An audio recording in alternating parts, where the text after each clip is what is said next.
encuentro. Tenemos mucho gusto de saludar al actual canciller Santiago Cafiero. Buenas noches, canciller, ¿cómo está? Un gusto saludarlo. ¿Qué tal? Buenas noches, Gustavo y equipo. Un gusto en saludarlos también. Bueno, muy interesado en conocer el análisis que hace el gobierno argentino sobre el triunfo de Boric, Santiago.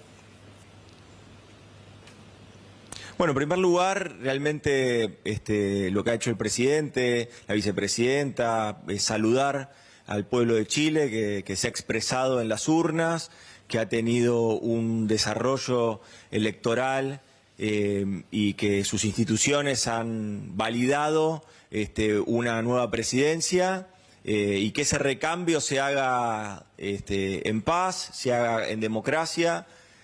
Para nuestra región siempre es un valor. No tenemos que perder de vista eso. Y por otro lado, bueno, sí, naturalmente, Boric es un dirigente joven, es un dirigente político que tiene miradas similares a las que tenemos en el Frente de Todos, y eso naturalmente también nos permite, bueno, pensar en muchas coincidencias. Eso va a ser muy bueno. Independientemente de ello, lo cierto es que las relaciones con el pueblo de Chile, las relaciones entre ambos países vienen creciendo y queremos potenciarlas y verdaderamente lo que queremos seguir encontrando son estos puntos de encuentro, algunos relacionados a cuestiones político-institucionales y otras relacionadas a desarrollo de mercado, a desarrollo de inversiones, a proyectos de integración. Tengamos presente que tenemos un gran proyecto con Chile para hacer la conectividad hacia el Asia-Pacífico a partir de un cable subacuático que iría hasta Australia. Ahí la Argentina está participando con Chile. Bueno, ese tipo de proyectos o la exportación de gas que está haciendo Argentina y avanzar en esa infraestructura también potencia la integración. Y para nosotros toda la región tiene que ir hacia mayor integración, tenemos que integrarnos entre los países latinoamericanos, entre los países sudamericanos, tenemos que tener una política allí de desarrollo para nuestra gente. Cuando así fue, miles y miles de latinoamericanos salieron de la pobreza, encontraron empleo, empezaron a desarrollar los sueños que tenían, los pudieron desarrollar en paz en cada uno de sus territorios, y ese es el desafío que tenemos, de volver a construir esa esperanza, esa expectativa en toda la región. Muy interesante, y esto que usted marca, Santiago, siempre se da cuando hay una cierta afinidad ideológica. Ya con el candidato que fue derrotado de la derecha, ya incluso se habían producido algunos altercados. Recordábamos recién hasta cómo él, años atrás, había defendido la soberanía argentina sobre Malvinas, que viniendo de un chileno es un dato importante a tener en cuenta. Efectivamente, aparte, y bueno, y sobre todo el año que viene, nosotros el año que viene vamos a estar con un año de mucha reflexión, porque se cumplen 40 años del conflicto del Atlántico, de la guerra de Malvinas, con lo cual vamos a tener allí un año de mucha reflexión y vamos a necesitar también allí tender la mano con muchos vecinos, con muchos países que nos acompañen en esa reflexión y en el planteo que la Argentina viene haciendo desde 1965, que a partir de allí en las Naciones Unidas se estableció en una resolución que el Reino Unido tenía que sentarse en una mesa a discutir con la Argentina sobre cómo resolver este conflicto y cómo avanzar una solución diplomática y pacífica a partir de que efectivamente estábamos teniendo parte de nuestro territorio usurpado, con lo cual ese es el desafío que tenemos el año que viene. Bueno, tenerlo con alguien que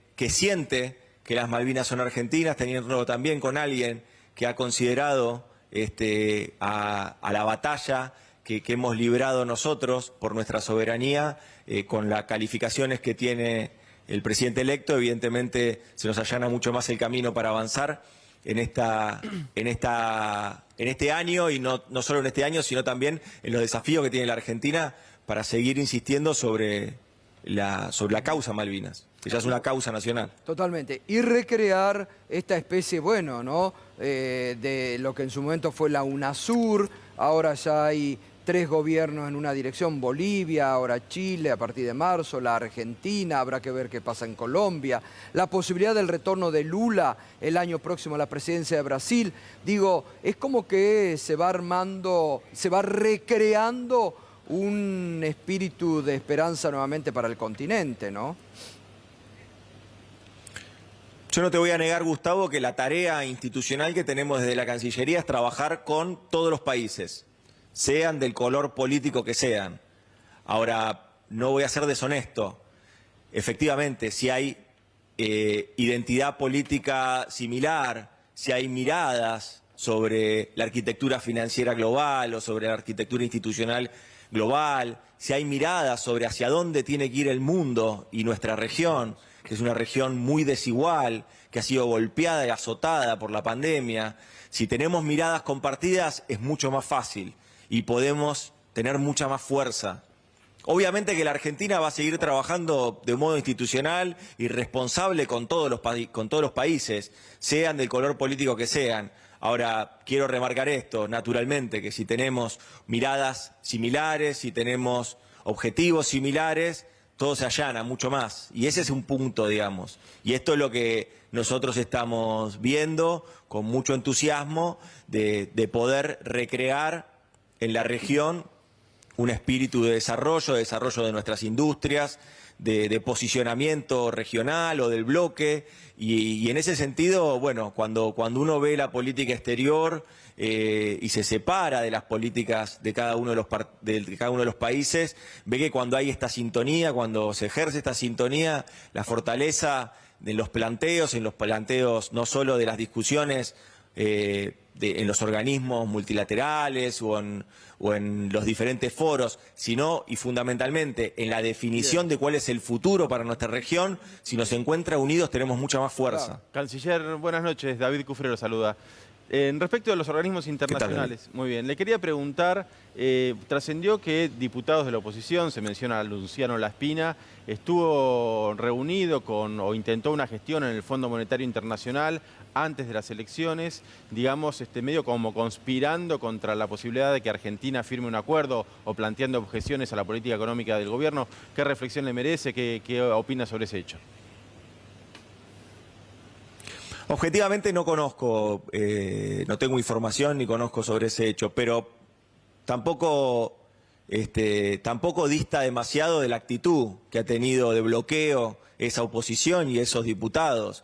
Y no es un bloqueo al gobierno, es un bloqueo a la Argentina. El presupuesto, que era un primer paso, que tuvo ámbitos para discutir y para mejorar, si así lo consideraba esa oposición, era parte de una tarea en la que teníamos que avanzar para poder generar las condiciones necesarias para resolver el problema que ese gobierno le trajo a la Argentina, que es un problema de deuda. Nosotros lo que estamos buscando es resolver el problema de deuda externa que tiene la Argentina, que justamente fue producto de ese gobierno que ellos defienden tanto y que ahora es parte de la oposición y bloquea a la Argentina para resolver el mismo problema que ellos generaron. Es decir, yo desconozco si efectivamente, no tengo información, honestamente, ahora, sobre esas gestiones. Ahora, Santiago, lo que sí considero es que con lo que ha tema, sucedido en el Congreso me basta y me sobra para saber que ellos no quieren resolver los problemas de la Argentina, ni siquiera los problemas que ellos generaron. Sobre el tema que le preguntaba David, recordemos que trascendió periodísticamente que cuando el presidente en el marco del grupo del G20 se encontró con la titular del fondo le habría advertido sobre gestiones del expresidente Macri para enturbiar esta negociación. ¿Sumaría a eso lo que se conoció en ese momento también? Y yo insisto con esto, con lo que hemos vivido la semana pasada con el tratamiento del presupuesto, ahí mismo estamos viendo la poca voluntad que tiene la oposición de resolver los problemas que ellos mismos generaron. Y entonces cuando vemos que la Argentina, cuando iba en el camino de buscar vacunas para resolver el impacto de la pandemia, Teníamos una oposición irracional que denunciaba al gobierno y denunciaba al presidente por envenenamiento. Sí, tenemos ¿no? Y bloqueaba las posibilidades de la Argentina de conseguir vacunas. Y le decía a los argentinos y argentinas que no se cuiden, que no era necesario. Y pregonaba una falsa libertad que lo único que hacía era promover marchas de contagio. Es decir, esa es la oposición, lamentablemente. Y acá vuelve a demostrar durante la semana pasada que efectivamente no está dispuesta a dar un paso hacia la responsabilidad de resolver los problemas que ellos mismos generaron. Santiago, gracias, como siempre, un fuerte abrazo. Gracias a ustedes. Fuerte abrazo. El canciller Santiago Cafiero, las primeras declaraciones del gobierno sobre el triunfo de Boric en Chile.